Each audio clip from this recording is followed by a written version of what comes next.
Following last week's landmark inter-Korean summit, Chinese State Councilor and Foreign Minister Wang Yi has expressed China's clear support for ending the state of war on the Korean Peninsula.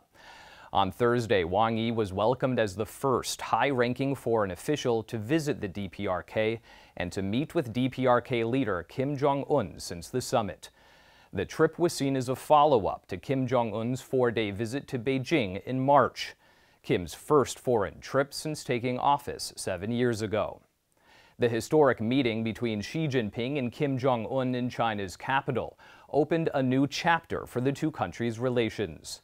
Kim spoke highly of China's efforts and contributions to peace and stability on the Korean Peninsula, and said the DPRK is willing to strengthen strategic communication with China. Both the DPRK and China stressed the two nations' traditional friendship as a relationship that has been cultivated for generations.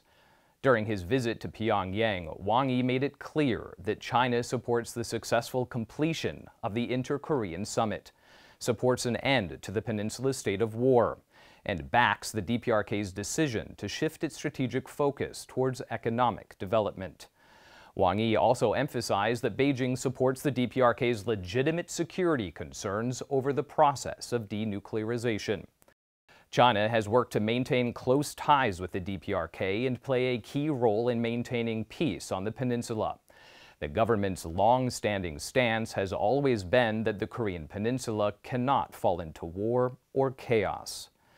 In 2016, China proposed a dual-track approach to resolving tensions on the Korean Peninsula, advocating the denuclearization of the peninsula on the one hand, and establishing a peace mechanism on the other. Last year, Beijing put forward a double suspension proposal that would require Pyongyang to suspend its nuclear and missile activities in exchange for the suspension of war games by the U.S. and South Korea. Today, the Korean Peninsula is witnessing a long-awaited warming of relations between the DPRK and South Korea.